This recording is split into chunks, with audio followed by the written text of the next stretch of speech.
caiu. Oi, pessoal! Tô aqui vendo se tá funcionando, se tá tudo ok. Vamos aguardar um minutinho pra ver se vai funcionar. O Insta hoje tá com uma instabilidade gigante.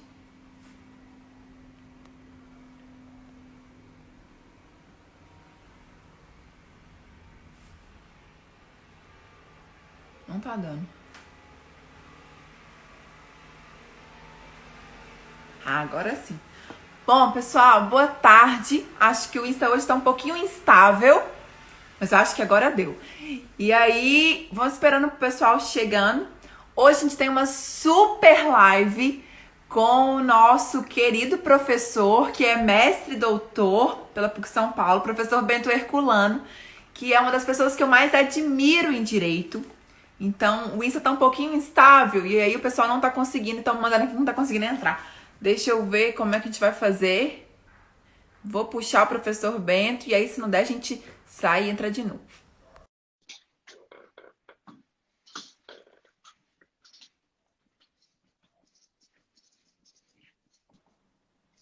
Professor Bento, boa tarde. Boa tarde, Graciane. É Tudo um prazer bem? lhe Prazer é meu. encontrar. A gente tá com um probleminha no Insta que ele não tá deixando o pessoal entrar. E eles estão me mandando aqui mensagem, mas eu acho que agora vai funcionar. Mas eu queria, primeiro de tudo, agradecer ao senhor, que é realmente um dos maiores nomes, eu falo, não só no Brasil, mas conhecido até fora do Brasil, que eu admiro muito e que eu tive a melhor surpresa da minha vida quando um dos textos do senhor foi a minha base do doutorado e o doutor Vitor Salino convidou o senhor para participar da banca. Confesso que me deu frio na barriga, que eu fiquei super ansiosa com isso, mas o senhor veio a brilhantar minha banca de doutorado, então minha gratidão é eterna, porque o senhor é um referencial para mim e eu realmente o admiro muito. E por isso que eu pedi o senhor tanto para poder vir hoje, para poder falar um pouquinho para a gente de algumas coisas que estão acontecendo no cenário, fechando a sexta, STF votando aí. E aí, muito obrigada, viu, professor Bento? O senhor realmente é sensacional. Muito obrigada. Mais uma vez, né, boa tarde, não só para você, Graciane, como para quem está nos acompanhando, né, de casa, de vários locais, né? E quanto às suas palavras, são palavras que vêm de quem a gente já considera uma pessoa querida, né? Então, tirem esse exagero, né? Eu que tive a honra de ter participado da sua banca de doutorado lá na PUC de Minas Gerais, aliás, né, que universidade, né, excelente, e a gente tem a oportunidade, né, de poder aprender, porque essas lives, elas, né, é a última da semana, pelo menos a gente falando, amanhã eu vou assistir, não duplas sertanejas, com todo respeito, mas tem umas lives assim diferentes, né? Mas o fato é que é a última live da semana, mas a gente aprende, né? Porque quem realmente tem a condição, né? Eu diria assim, tem vocação para ser professor, sabe que você aprende muito mais do que você ensina quando você participa de algum debate, né? Então, vamos tentar encerrar aqui com chave de ouro esses debates, né? Ao longo da semana, que não foram poucos, né? Eu É fico aqui à verdade. disposição. Ah, que bom. E aí eu vou começar então pedindo para o senhor contar, como presidente do TRT do Rio Grande do Norte, do 21, como que está o andamento, prazo, como que está isso? Porque muita gente fala, tá tudo suspenso. E depois, quando voltar, vai ter acúmulo de processos. Me conta um pouquinho como é que anda isso. Quem me conhece, né, sabe que eu tenho diversos defeitos, né, muito mais defeitos do que virtudes, mas eu não tenho defeito da falta de sinceridade, né? Então, às vezes até posso ferir suscetibilidades, mas eu peço desculpas de antemão porque não é esse o objetivo, né? Mas não é fácil, né, dirigir um órgão público, ainda mais um tribunal, né? E lá no nosso tribunal, um tribunal pequeno, então o presidente acumula com a corregedoria, então são duas tarefas muito difíceis, né? E ainda mais em uma situação da mais absoluta excepcionalidade. O pessoal diz a maior crise de saúde da nossa geração e das gerações passadas, né? A última crise de saúde nesse patamar foi com a gripe espanhola, que aí foi muito maior, né, em 1918, e, por outro lado, né, tivemos a Grande Depressão e a Segunda Guerra Mundial, que abalaram as economias, mas os estudiosos, eu não posso dizer, seria no chute, eu não gosto de chutar em coisas assim tão importantes, mas a crise econômica agora vai ser ainda maior, porque agora combina, né, as duas coisas, como certamente na época da gripe espanhola também. Então é muito difícil, num período de excepcionalidade como esse, extremamente difícil em condições. Tinha um professor meu de história que dizia assim, em CNTP, condições normais de temperatura e pressão, né? Imagine você, Graciano, administrar nessas circunstâncias. Teve uma época, né, assim que começou isso tudo, e as coisas foram muito rápidas, né, muito voláteis. Eu fui receber a comenda do TRT de Campinas numa quinta-feira. Lá vários presidentes de tribunais, e aí alguém falou até o discurso da presidente Gisela lá, até viralizou, porque ele disse, não, mas dando a impressão de minimização, né? E depois no jantar, não, os nossos cumprimentos efusivos, o nosso carinho vai matar qualquer vírus. Eu viajei na quarta-feira para Campinas, né? Só tinha de máscara um casal ao meu lado, logo ao meu lado. Eu dei uma tossida que eu vi a hora eles me esganarem. Na volta, né? Voltei com minha esposa, todo mundo de máscara, 80% do avião, em 3 dias. 3 dias. Então, as coisas mudaram muito rapidamente e teve dia, Graciano, que a gente recebia uma resolução, recomendação, um ato, mas geralmente resolução, e se engana quem acha que não tem hierarquia, né? Porque há hierarquia. Eu digo muito lá no meu tribunal, e às vezes até ferindo suscetibilidades até de colegas, que o que chegar, né, do CNJ, do Supremo, do TST, do Conselho Superior da Justiça do Trabalho, da Corregedoria da Justiça do Trabalho e até do TCU, eu vou cumprir. Porque tem hierarquia. Então, você imagine que tinha dias lá, e numa mesma semana, que a gente recebia uma resolução do CNJ, o Supremo não se metia nisso não, mas uma resolução do CNJ, uma da presidência do TST, uma da Corregedoria do TST, uma do Conselho Superior da Justiça do Trabalho, quer dizer, 4 órgãos, né? E aí a gente já tinha as nossas próprias resoluções, cobrados por advogados. Você sabe, eu até acho que talvez não tivesse sido de maneira genérica como foi, a melhor, não tenha sido a melhor solução, mas o OAB se posicionou, né? Tá aí o doutor Marcelo Barros, que é um professor muito querido de Natal, que acabou de entrar, se posicionou querendo a suspensão imediata dos prazos.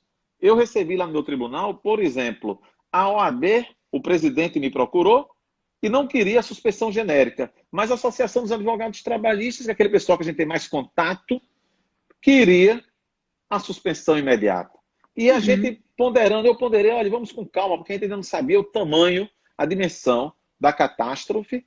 Então, eu ainda ponderando, olha, mas tem gente que só vive disso. Inclusive, além das partes, o próprio advogado.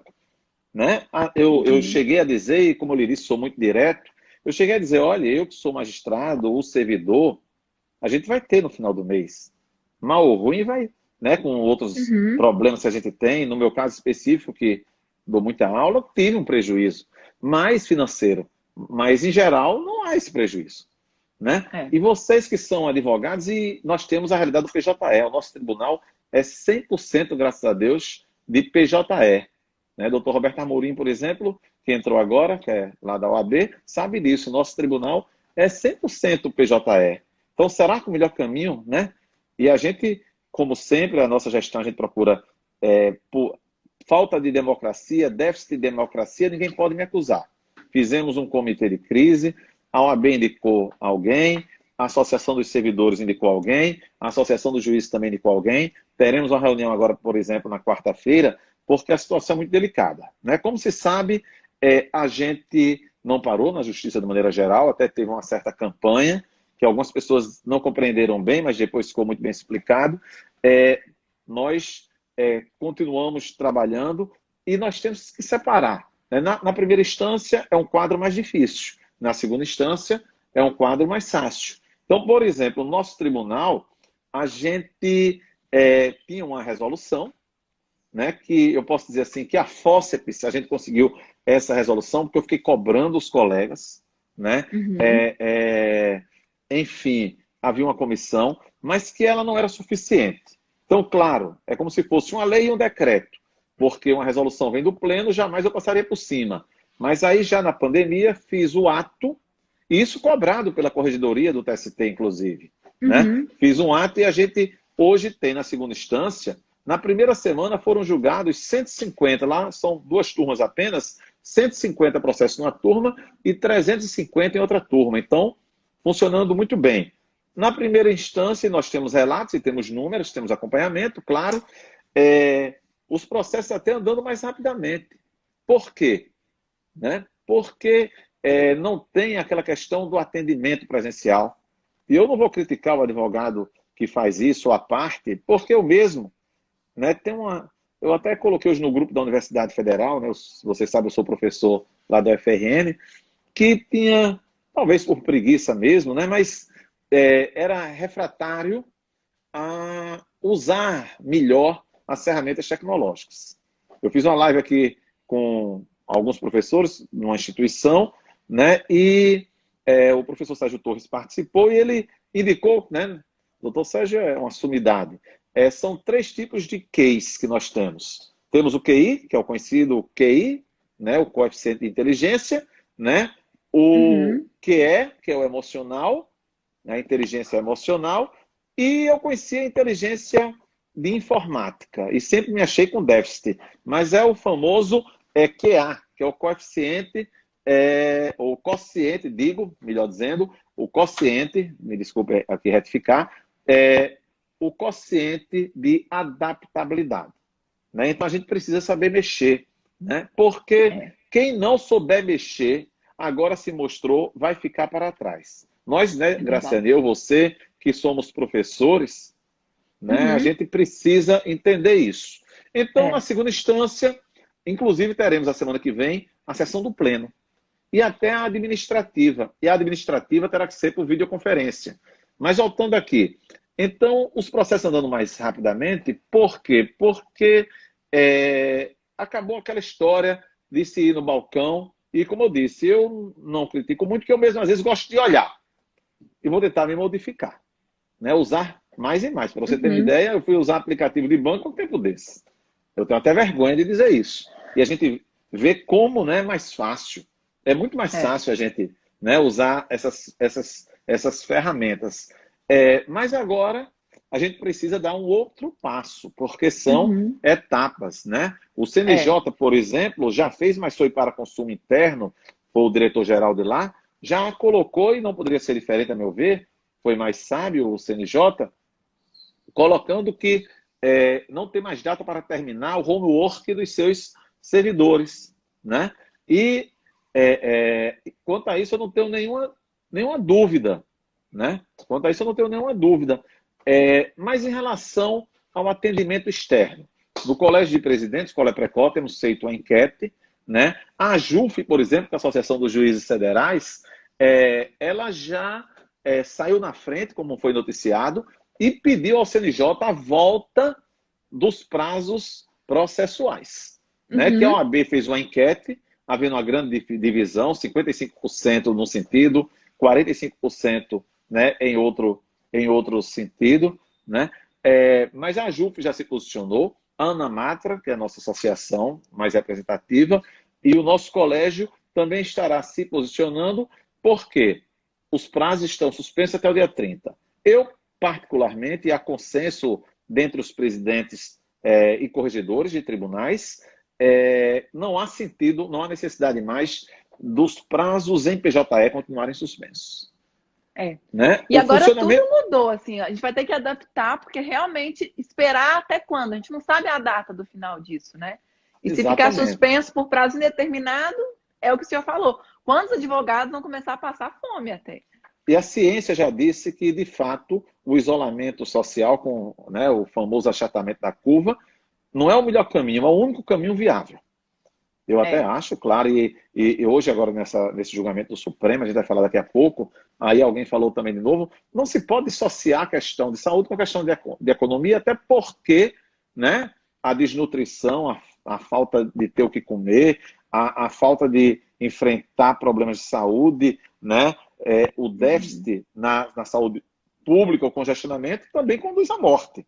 Né? Mas nesse momento ainda é. E claro, tem realidades e realidades. Como o ex-ministro Uhum. Mandetta disse numa das últimas entrevistas dele, numa cidadezinha lá do interior dele, ele é do Mato Grosso do Sul, mas aqui no Rio Grande do Norte, por exemplo, uma cidade talvez onde não, uma cidade com mais rural, onde não tem nenhum caso, tal, não se justifica um isolamento no grau que se justifica em Natal e Mossoró, né, que são Uhum. as duas maiores cidades daqui, ou em Belo Horizonte, né, no Rio de Sim. Janeiro, São Paulo, por exemplo, se houver o afrouxamento, vai ser uma catástrofe. E aí também tem Uhum. o outro lado, aí tem a repercussão econômica, havendo essa catástrofe. Mas, enfim, Graciane, É então, verdade. assim, do ponto de vista, a gente vai discutir, os problemas é, é, são maiores para se operacionalizar na primeira instância, vamos precisar da Uhum. cooperação, inclusive da OAB, porque nós temos realidades diferentes, né? Nós temos advogados e advogados, uma advogada média, né, da estrutura da advocacia de São Paulo, capital, por exemplo, é diferente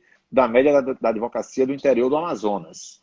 Então, com Sim. menos acesso à informática, né, à internet, etc. Então, tem que se ter, né, aquilo que Uhum. se chama bom senso. E na outra ponta, né, a gente tem cobrado, deixando muito claro para os magistrados e servidores, né, que ninguém está de férias, a não ser quem está regularmente.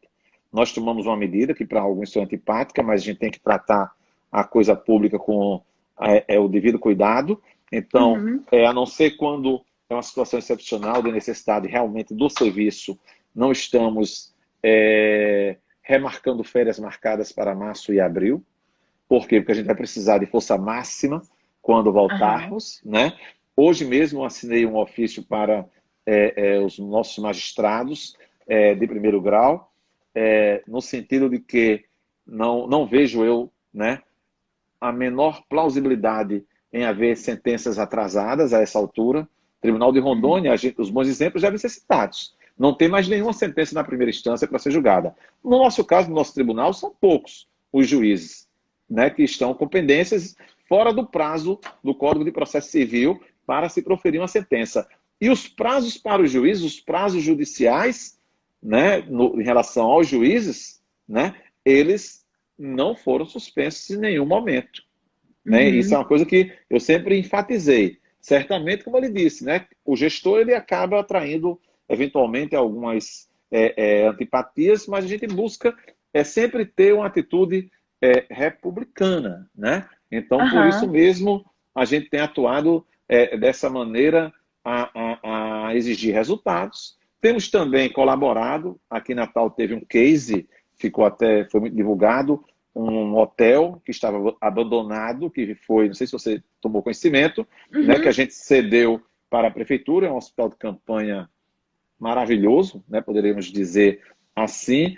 Direcionamos verbas em comum acordo com o Ministério Público do Trabalho, provenientes de condenações de ações civis públicas. Né? Estamos sempre atentos, como eu lhe disse, ao que vem do CNJ, que hierarquicamente está acima da gente, e o CNJ desempenha um papel fantástico, né, na gestão do judiciário.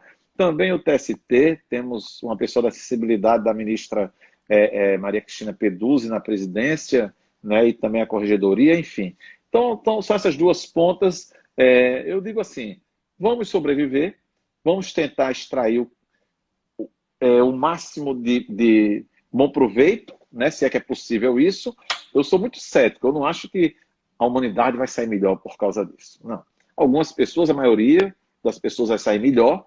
Né? Tem um filósofo que eu gosto muito, que é o Pondé, Luiz Felipe Pondé, que ele diz assim, as pessoas têm a mania de querer mostrar uma bondade intrínseca que às vezes não confere com a realidade. Né? É igual quando uma pessoa Uhum. tem uma doença grave, né?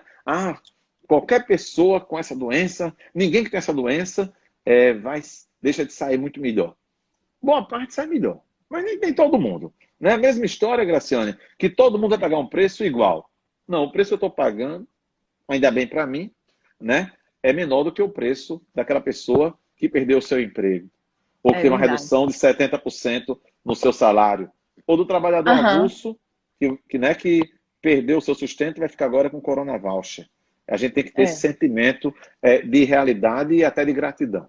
Seria Uhum. isso que eu teria para falar. Até ontem, doutor Bento, me perguntaram, eu estava fazendo uma palestra numa faculdade aqui de Minas, da universidade, e aí me perguntaram, é um trabalhador informal, ele é autônomo e vende sorvete. Se não vendeu nenhum sorvete nesse período, até porque fechou o local onde ele poderia vender. O que eu aconselho? Eu falei, infelizmente, não tem muito o que a gente fazer. R$ 600. Mas tem 3 filhos, como é que vai cuidar? Como é que vai dar conta com R$ 600? É, Realmente, sofrer, eu acho que todo mundo vai sofrer, só que alguns vão enfrentar um muito sofrimento mais. maior ainda. Mas a condução do TRT daí pelo senhor, eu falo que é um exemplo para o Brasil inteiro. Que o senhor tem feito no TRT um trabalho exemplar. E é muito bom, às vezes eu vou acompanhando e falo, tomara que venha para daqui também isso.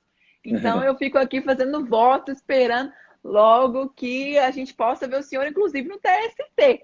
Eu já fico fazendo campanha aqui, porque fora o conhecimento do senhor, a condução que o senhor tem, a sensibilidade, a prevalência do interesse público, é realmente fenomenal. Então, bem, tá tendo a votação lá no STF. E aí não tem como deixar de perguntar para o senhor. Eu sei que o senhor fez uma live com o Otávio Calvé falando sobre negociação. E não tem como deixar de perguntar para o senhor. E aí, o que o senhor acha? Dá para realmente a gente ter uma negociação, uma redução de salário sem negociação coletiva? Como que o senhor vê isso? O que o senhor entendeu desse momento? O que o senhor acha que o STF vai decidir? Olha, eu até fiz uma com o professor Carlos Henrique Bezerra Leite hoje, à tarde, sobre Uhum, isso, e era hoje também à tarde uma com o professor Dalegrave, né, que é um querido amigo lá do Paraná, é, mas que a gente passou para segunda-feira justamente, né, remarcou para dar tempo do julgamento acabar, já que seria às 3 horas da tarde, a gente sabe que vai acabar hoje, muito provavelmente. Eu saí agora, já tinham votado 5, estava no sexto voto lá do Supremo Tribunal Federal. Eu estava dizendo agora para minha esposa o quanto é delicada essa questão no plano jurídico, inclusive, né? O quanto é delicada essa questão da SMP e essa polêmica toda. Eu assisti ontem, não só a sustentação do autor, como do AGU, ambas muito boas, né? uhum, Como do Zamit Curi, também, todas muito, muito boas, Ana Matra, CNI, etc. Assisti o voto do ministro Ricardo Lewandowski. Eu vou aqui tentar ser mais objetivo, porque se a gente for comentar só o voto dele, só, vamos dizer assim, os aspectos psicológicos, eu acho, Graciana, às vezes que eu tenho assim ou sou um psicólogo frustrado, eu teria vocação para ser psicólogo, porque eu tenho o costume de perceber algumas coisas assim que eu noto que nem todo mundo percebe nas atitudes das pessoas. Talvez porque, que hoje está muito na moda a questão da alteridade, eu sempre busquei, para ser uma pessoa justa e compreensiva, me colocar no lugar das pessoas. E, uhum. eventualmente, né, de ministro supremo. Não que eu tenha esse objetivo, por óbvio, e nem se tivesse, nunca, não dá para chegar lá. Mas, em relação ao que o ministro Lewandowski disse, né, até com uma espécie de análise neurolinguística. Vejam, quando ele deu aquela decisão liminar, né, e eu Uhum. respeito muito e admiro muito o ministro Ricardo Lewandowski, né, professor titular de Direito Constitucional da USP, uma pessoa, né, que eu tenho o privilégio de conhecê-lo pessoalmente, é uma pessoa de uma seriedade enorme e de uma cultura jurídica também, né, um magistrado, né, na sua essência, mas e isso a gente deve bastante a esse clima de fla-flu, né? Que, infelizmente, do ponto de vista de política partidária, de ideologia, né? Se instalou em nosso país já faz algum tempo. E quando a gente pensa que a coisa vai melhorar, ela cada vez, a meu ver, nesse ponto, eu não vou ser pessimista, porque eu acho que tudo passa, né? Isso é bíblico, tudo passa. mas tem se aprofundado, tem se agravado. E aí o ministro Lewandowski apanhou bastante. E indevidamente. Eu mesmo, vou fazer aqui uma meia-culpa, fui chamado, logo que saiu a liminar, de urgência, para comentar, dei várias entrevistas sobre a liminar. Fiz aqui fiz um vídeo, né, e postei esse vídeo e fui convocado para colocar esse vídeo, né, em uma televisão lá que pediu. E fiz uma crítica, não contundente no sentido de não respeitar os seus fundamentos, né, da elegância, que deve ser uma coisa inerente a todo ser humano, né? Gentileza gera gentileza. Mas eu critiquei a decisão do ministro Lewandowski depois de uma leitura apressada. Porque eu fui instado a me pronunciar urgentemente. E não dava para dizer um não naquele momento pela responsabilidade institucional, dentre outras coisas. Quando eu li a segunda vez, né, eu vi que a liminar que ele deu foi muito ponderada. Não que eu tenha mudado o meu entendimento propriamente, mas foi muito ponderada. Depois se entrou com embargos de declaração, nos embargos, ainda que se dizendo, não se comporta, mas ele fez questão, né, de dizer duas coisas, aí entrando num aspecto, às vezes, até que eu sempre noto que é mais importante. Ele disse o seguinte, que iria fazer ali, aproveitar e deixar bem claro, que iria fazer o máximo aproveitamento dos atos normativos, ou seja, mexer o mínimo possível, e disse também o ministro Ricardo Lewandowski, né? Ele disse também que ficasse muito claro que ele não estava gerando insegurança jurídica, porque os acordos individuais estariam valendo. E o AGU disse ontem da tribuna que já foram feitos 2,5 milhões. E não valendo, vejam a insegurança jurídica. Mas até onde eu estava assistindo, né, o julgamento, os ministros Fachin e Rosa Weber concederam a liminar em maior extensão. E aí vejam, o que eu senti é que o ministro Lewandowski, numa situação delicada, por quê? Porque dividindo a posição, ele viu que ficaria, né, mais fácil de se negar qualquer liminar, e ele, naquele momento, preferiria seguir com os ministros Fachin e Rosa Weber. E estava 3-2, o ministro Fux, voltando agora, faria 3-3. Eu vaticinei, arrisquei, mas sempre deixando claro que tinha assim, uma plena convicção de que o Supremo iria derrubar no plenário. Que eu acho que é o que deve estar acontecendo, né? Na minha concepção, não sei, posso errar, no máximo o ministro Marco Aurélio vai acompanhar a posição, verificando alguma inconstitucionalidade. Se ele já votou, talvez não tenha votado, né? Até brinquei, acho que o ministro Celso de Mello não está participando, se estiver, com todo respeito, né, brincando aqui, mas vai terminar de 2 horas da manhã esse julgamento, né? Que ele é muito erudito e gosta de fazer uns votos muito longos, né? Mas o fato, deixando a brincadeira de lado, é que no voto de ontem do ministro Lewandowski, ele disse muitas coisas interessantes. Além de ter repetido o que eu já falei, colocando, né, a história da negociação coletiva no direito brasileiro, numa live, né, que eu participei um dia desse, aí se discutindo isso, eu disse, olha, a gente tem que olhar, não sei se foi com Calvé ou com Volha, tem que se olhar primeiro onde é que está o nosso direito ao trabalho, na Constituição de 88, mais recentemente, onde é que está especificamente o direito coletivo do trabalho. E aí a gente tem que eu não vou aqui enganchar, né, como o repórter, né, do Bom Dia que enganchou no inconstitucionalidade, né, mas a gente tirar a ideologia, né, se a gente tirar a ideologia, por exemplo, quem é que não defendeu em certo momento a prevalência da negociação coletiva? Só que no sentido de que seria uma relação mais saudável. Eu me lembro quando eu cheguei, né, há 30 anos, mais de 30 anos do meu mestrado, mais de 30, lá na PUC de São Paulo, era o que se falava. Relações mais saudáveis, né, na negociação coletiva, quando você tem um dissídio, você tem uma imposição. Eu disse hoje, ou foi ontem numa live, que é a mesma coisa quando tem uma briga entre irmãos, Se o pai e a mãe obrigam eles a fazerem as pazes, vai ser uma coisa artificial. Agora, se eles mesmos se perdoarem, se abraçarem, sem ninguém forçar, é diferente. Mas o problema é a famosa assimetria entre empregado e empregador, o empregado coletivamente, quanto mais individualmente. E agora, em um momento de crise, e aí veja outra coisa que o ministro Lavandovski disse o seguinte, que o momento não pode impor uma aplicação acrítica da norma, no caso a MP. Uhum. E ainda mais, até ele enfatizou, ainda mais num momento como esse, onde as previsões são de passar de 12 milhões e meio para 25 milhões de desempregados. Onde os economistas já disseram da importância para a retomada da economia que tenhamos empregos formais. Mas que a situação é tão grave que eu li hoje que o governo está pensando em fazer um MP, e eu não sou contra de jeito nenhum isso, mas um MP que vai permitir até a transferência de empregados. Trabalha na empresa, a empresa parou, até dar o exemplo da montadora, aí pode ir para uma fábrica de respiradores.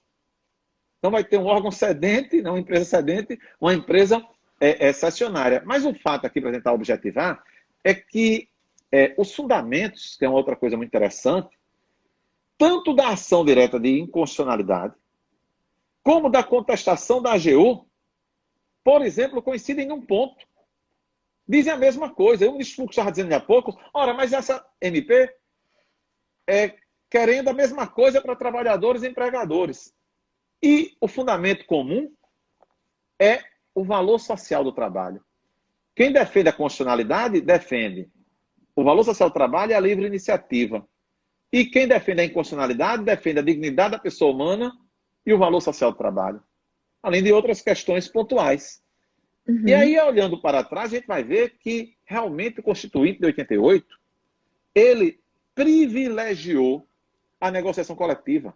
Basta ver quando, pela primeira vez, desmistificando essa ideia de uma Constituição inflexível, pela primeira vez, houve a previsão da redução salarial, mas remetendo à indispensável negociação coletiva. Só que o voto hoje do ministro Fux, ele enfatizou muito, foi o último que eu assisti, né, a escola exegética do chamado realismo jurídico, que é uma tese muito delicada. Por quê?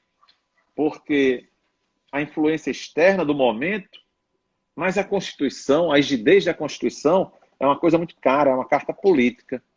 Mas eu pendo a tentar encontrar, e eu acho que estava certo Aristóteles quando disse que a virtude está no meio, uma solução que seja intermediária. É por isso que eu acho que, nesse momento, a minha posição, né, seria para tentar facilitar ao máximo, não por argumentos, com todo respeito, como usado pelo ministro Barroso, que foi usado por uma advogada ligada ao próprio ministro.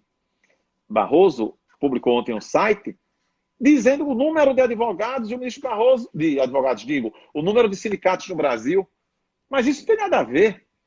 Por quê? Porque você não vai ter que negociar com 10 mil sindicatos. Você negocia com o seu sindicato, no máximo, mais de um sindicato. Agora, por outro lado, como disse o ministro Barroso, mas o empregador, se não houver o ajuste individual, se o coletivo não funcionar, o empregador tem outra solução. Qual seja? Despedir o empregado. A demissão. Mas que também, para salvar sua empresa, hoje eu vi alguém, um empresário também, e nós temos empresários, eu citei aqui muito uma empresária da área de eletrodomésticos, que tem feito a campanha, não é momento de demitir, até porque ninguém sabe a extensão disso e o tempo. Tem setores, como aqui no meu estado, que estão sofrendo muito, como o setor do turismo. O Rio Grande do Norte tem sua principal atividade econômica do turismo. Hotelaria, então, assim, eu vejo, já estão fechando alguns hotéis. Claro, nesse ramo tem. Mas, em compensação, por exemplo, né, supermercados, aplicativos de entregas, eu brinco aqui que todo dia chegam 3, 4 pacotes de comida, de não sei o quê. Motoboy, dessa vez, assim, eu falei, ele tecnologia da informação, né? Vídeo hoje.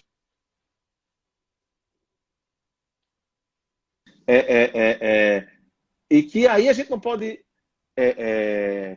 concordar com quem se aproveita também de uma situação, porque reduzir salário se justifica, quem atua, né, o dono de uma empresa dessa. Então, salve os empregos para você salvar a sua empresa.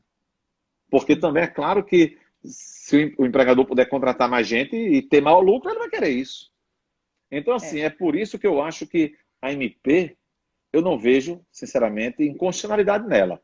Mas eu acho que poderia se ter tido um pouco mais de cuidado para deixar mais claro. Que aí vem, né, as discussões. Como sabe o doutor Jobel, que acabou de entrar, juiz lá em São Paulo.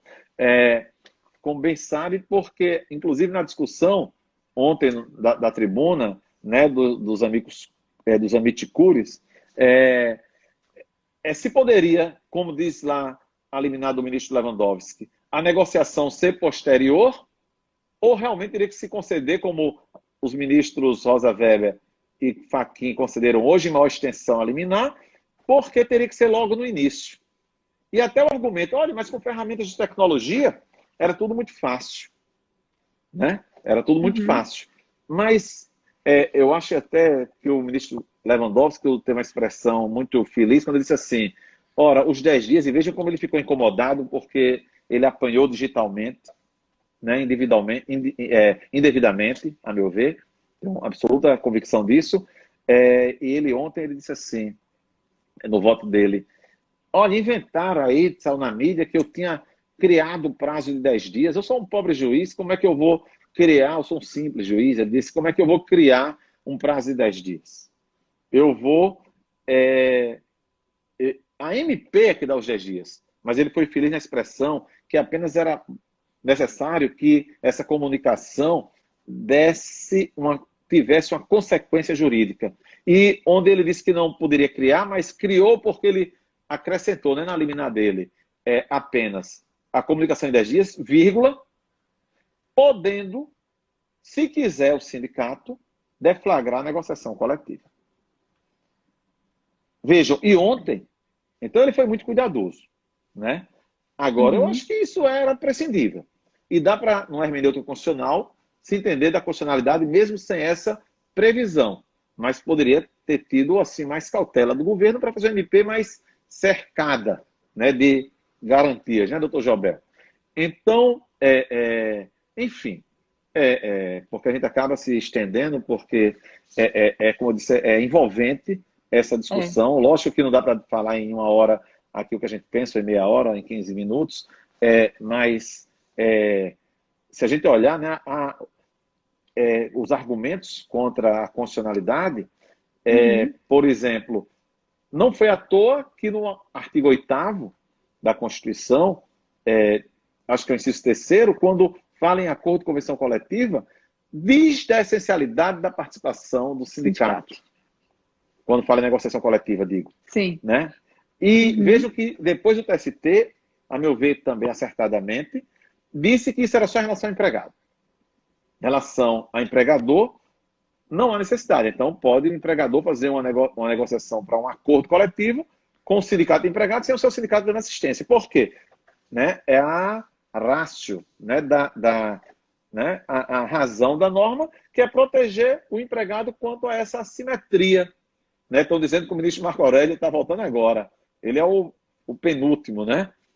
Agora vai demorar 4 horas, alguém está dizendo aqui. É porque o ministro Celso de Mello, eu acho que está adoentado, porque senão aí o negócio ia varar a madrugada. Mas o fato, né, Graciane, é que eu creio que não havia outra solução. Essa MP veio em ótima hora. Tinha que vir, acho até que demorou um pouco, né? E o governo fez aquele paliativo da 927. A 936 veio, né? E tinha que vir, não poderia se prescindir disso.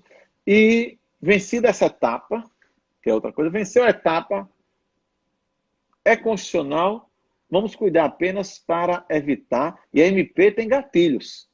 E obriga a comunicação, se não comunicar, vejam, a MP também não está olhando só para um lado, não, porque se não comunicar, o empregador vai arcar com o ônus. Vai responder, exatamente. Né? E é um prazo, a meu ver, decadencial. A gente não pode só olhar, como tem muita gente que só quer liberdade contra o trabalhador, não quer liberdade quando lhe favorece.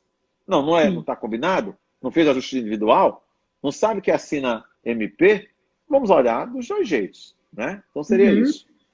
Excelente. Realmente, uma análise muito sensata. Você conseguiu fazer um equilíbrio, assim, porque a gente está vendo, o pessoal vai muito pela emoção. Então, vai defender ideologia, e aí o senhor fez essa análise brilhante. Como sempre, né, doutor Bento? Doutor Bento, e aí Obrigado, não tem bondade sua. como deixar de perguntar. MP 905, liberdade econômica, a gente falava em contrato verde e amarelo, e aí eu vi muita gente, agora eu vou implementar isso. Aí, de repente, passa na Câmara, fizeram algumas alterações ali, Senado fala que não vai votar na segunda. Entrou uma Bem, questão política, vai derrubar aí. Senhor, os primeiros contratos que foram feitos vão ser válidos, não vão ser? E aí, então, como é que o aí, senhor... em relação aos primeiros contratos, né, a Câmara tem que fazer um decreto legislativo para tratar desses efeitos. E aí veja a questão da segurança jurídica. Como só faltam 16 minutos, eu vou aqui tentar ser breve, porque então isso demanda uma análise muito grande, né? E muito sensata e equilibrada, né? Eu vou tentar aqui resumir, seria por outro começar. Essa MP verde e amarela. Tentando aqui ser o mais comedido, porque dá vontade de não ser. Ora, vamos fazer um históricozinho recente da nossa legislação trabalhista, do nosso direito ao trabalho. Bem recente, de 2017 para cá. O que o governo de Fernando Henrique Cardoso, o que o governo do PT, governos sortes do ponto de vista, né, da relação com o Congresso Nacional, tentaram fazer, né, no segundo governo do PT até, eu acho de uma maneira mais inteligente nesse aspecto, porque fatiando, fazendo uma reforma sindical que deveria ser precedente, mas não fez também. Tentaram fazer uma reforma trabalhista, aí um governo provisório, que foi o governo do presidente Michel Temer, conseguiu aprovar, e foi a grande aprovação, a coisa que mais deu certo no governo do ponto de vista político, estou falando de resultado, é outra coisa, também não estou dizendo que não deu, foi a reforma trabalhista, a Lei 13.467. Qual a essência da reforma trabalhista? A prevalência do negociado sobre o legislado. Essa é a essência. Obrigado, meu amigo André Lali, é um advogado que entrou agora e professor de quem eu tenho profunda admiração e amizade. Então, a essência da reforma foi privilegiar a negociação sobre a legislação, trazendo-se com isso segurança jurídica e, consequentemente, trazendo-se empregos. O objetivo sempre foi empregos. Eu fui falar lá, a convite do relator, na Comissão Especial da Reforma, e eu comecei logo dizendo, sendo direto, como eu disse que é do meu feitio, dizendo que só tinha a maior convicção que eu tinha era a convicção de que lei nenhuma por si só gera emprego, mas pode ajudar. O que gera emprego é crescimento econômico. Tanto que com a velha CLT, em 2010, sei lá, num certo momento do governo do PT, nós tínhamos o chamado pleno emprego, né? Praticamente sem desemprego, porque a economia estava bombando. Né? Então, não é por aí. Mas claro, a Lei 3467 é uma obra humana, se alterou 117 dispositivos. O próprio Congresso Nacional, se ela fosse perfeita, o Senado não teria apontado erros, mas não modificou. Mas o governo, que patrocinou a reforma, não teria feito uma medida provisória modificando 15 pontos, ou sei lá quantos pontos, mas diversos pontos. E aquela MP, a 808, a meu ver, extremamente correta em todos os seus pontos, praticamente. Né? Mas que aí a Câmara dos Deputados deixou de cair. Pois bem, aí tivemos uma vacatio legis de 4 meses, lei aprovada em julho de 2017, funcionou a partir de novembro, entrou em vigor. 3 dias depois, entrou em vigor a medida provisória. Então, ela só funcionou naquela integridade por 3 dias. 3 ou 4 dias. Eu lembro que eu estava dando aula na GV Law em São Paulo, quando chegou a notícia à noite. Eu dizendo, olha, a medida provisória não saiu, e um aluno prometida, eu tinha jantado uma semana antes com o ministro do Trabalho da época, e na casa de uma outra pessoa, e de um ministro do ST até, e ele me disse, desembargador, eu tenho o código, a senha do sistema. Amanhã, isso era uma quarta-feira, entrar em vigor no sábado, sai a MP. E não saiu. Aí, sábado entrou em vigor, na terça-feira, se eu não me engano, veio a MP. Durou 4 meses.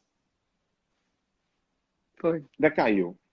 Aí voltou a norma anterior, como se tivesse sido repristinada aquela norma. Muito bem, vamos lá. Aí, eu até participei desse momento político. Fui convidado pelo presidente Michel Temer e pelo ministro do Trabalho. E foi feita uma comissão para fazer uma nova CLT. E eu fui lá conversar com o presidente, acompanhando o ministro do Trabalho, isso aí pouca gente sabe, para conversar sobre isso, com a intenção de tentar trazer uma segurança jurídica. Porque a nossa CLT é uma CLT, por exemplo, que é de 43, mas que exclui no artigo 7º empregados rurais e domésticos, além de servidores públicos e estatutários, mas naquele tempo 90% dos empregados brasileiros eram rurais, então foi uma CLT feita para 10%. A lei do doméstico, a lei do rural, são da década de 70.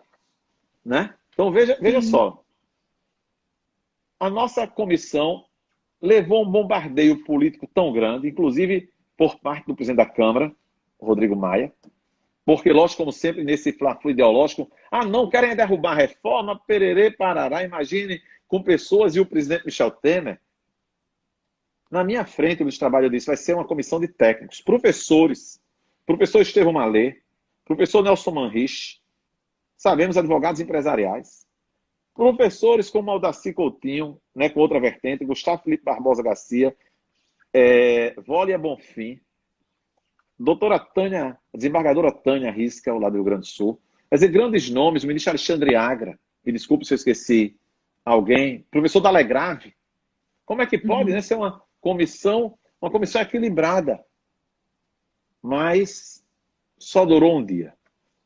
Né? Foi publicado no Diário Oficial da União pela manhã, tiveram que fazer uma noite especial para derrubar. Mas tudo bem, aí não influenciou em nada não. Mas a reforma trabalhista, a Lei 3467, ainda está em discussão, vários pontos dela, várias ADIs no Supremo, como da tarifação do dano patrimonial, do acesso à justiça, lactante, já tem uma liminar em relação ao lactante, o ministro Alexandre de Moraes suspendendo a eficácia da norma.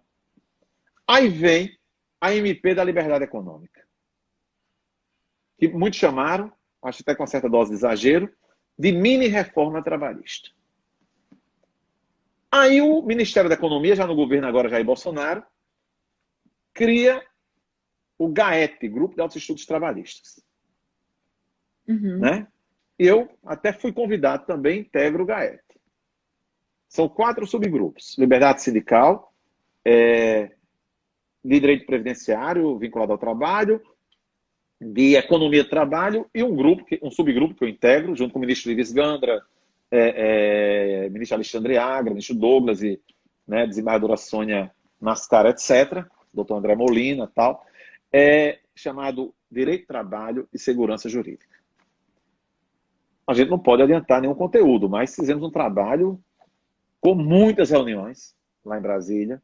Quantas vezes tinha dias por causa da minha tarefa à frente do TRT, que eu saía no voo de 5 horas da manhã e voltava no voo de 8 horas da noite.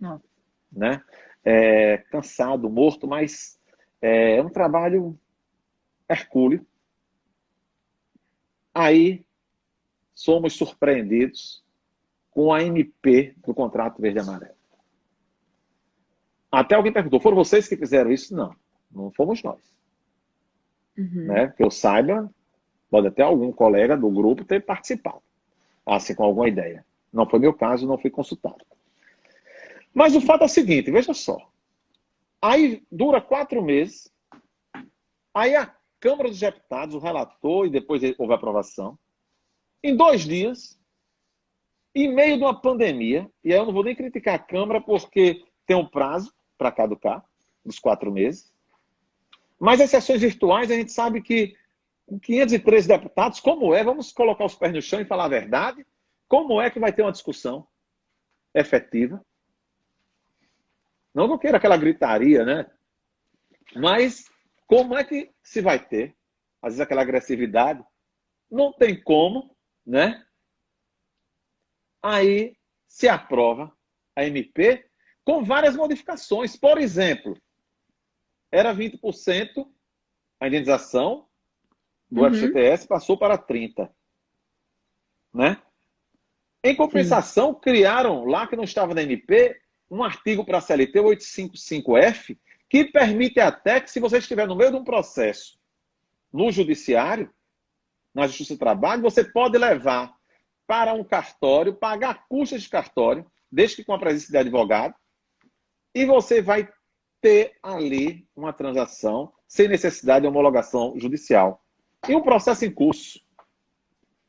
Um ponto muito polêmico, que eu não concordo, mas não sei se você acompanhou, Graciane, mas que na MP, no que foi aprovado na Câmara, veja só, se diz que a correção monetária, a correção da dívida trabalhista, só vai correr a partir da condenação. Eu estava conversando com o Volha agora, ontem, à noite, pelo telefone, e ela me dizendo, Bento, eu acho que a interpretação vai ser a seguinte, com trânsito julgado, a condenação com trânsito julgado. Aí mataram a dívida alimentar. E os próprios Supremos já sinalizou. Né? Aí eu vou aqui fazer uma confissão também. Ontem à noite, não vou dizer o nome, não é do meu estado, de antemão, né? Um senador, que também não é de partido de esquerda, mas conhecido meu, por intermédio de um assessor, pediu uma opinião sobre alguns pontos, porque ia ser votado hoje pela manhã. E todo mundo estava dizendo, vai passar tudo.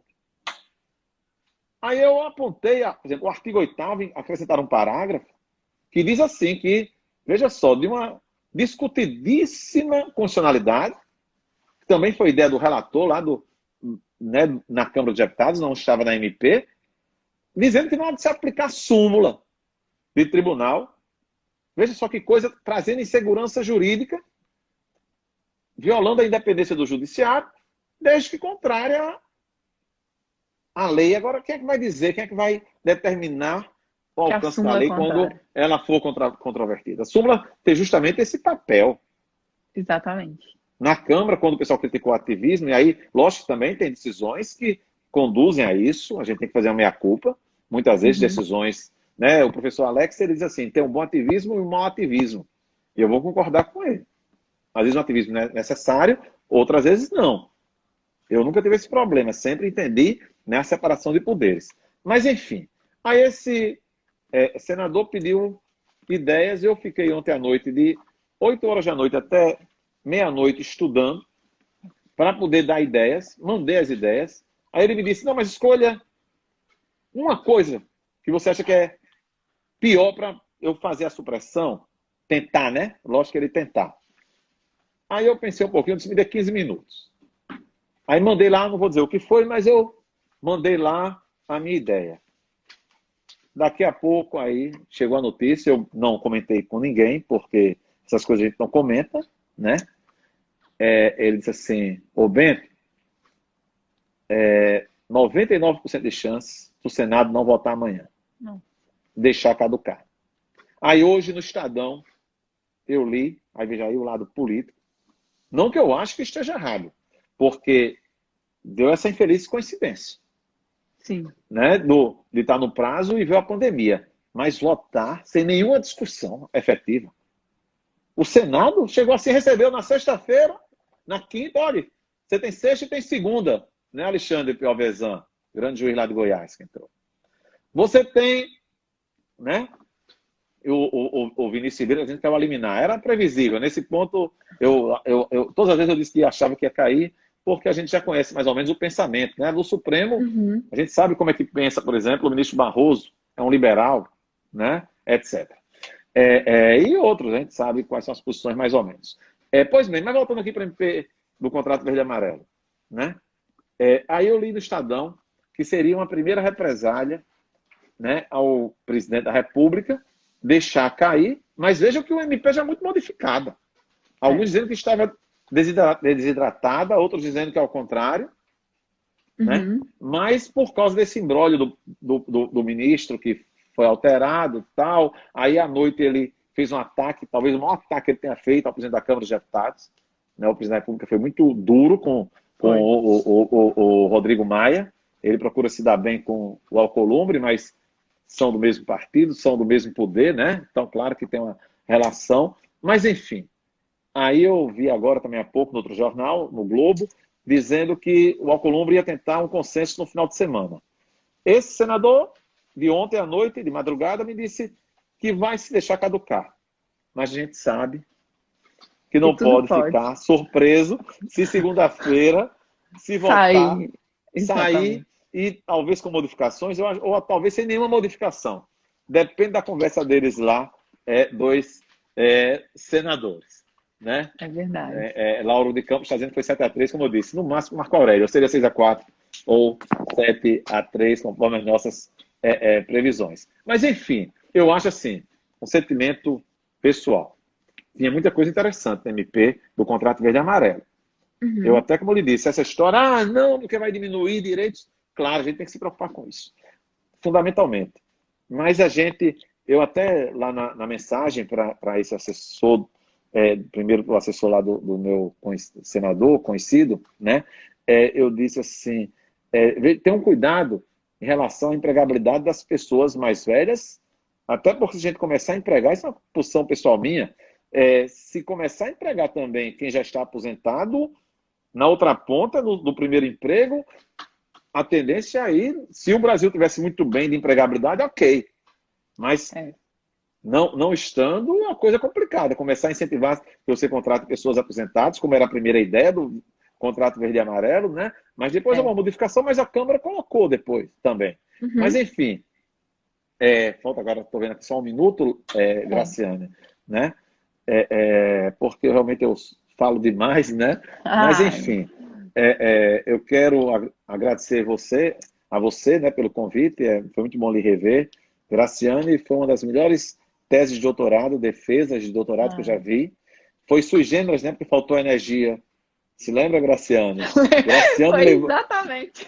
Graciane levou quem não conhece a PUC de Minas, é um lugar belíssimo, né, aquele campus, lá em Belo Horizonte. Levou um banquete, mas faltou a energia, a gente resolveu fazer daquele jeito mesmo, e eu estava na penumbra, né, foi uma tese de doutorado maravilhosa, né, então fico muito feliz. E só concluindo, para não deixar as coisas pela metade, então eu acho assim, que infelizmente, em relação ao MP Verde e Amarelo, que não era o momento. Você aprovar uma Sim. coisa dessa gravidade, dessa repercussão, porque não é uma mini reforma, não. Até comentei hoje com um colega lá do GAET.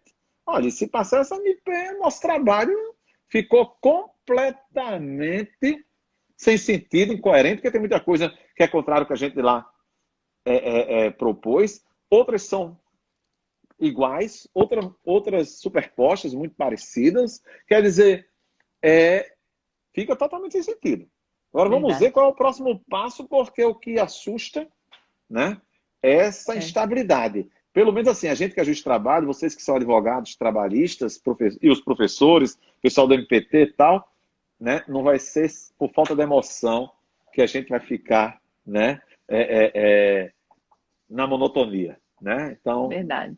enfim, eu Ai, quero agradecer bastante. então. Viu? Eu que agradeço também. Então a gente vai cair, mas eu vou deixar salva, porque tem muita gente falando que não conseguiu entrar.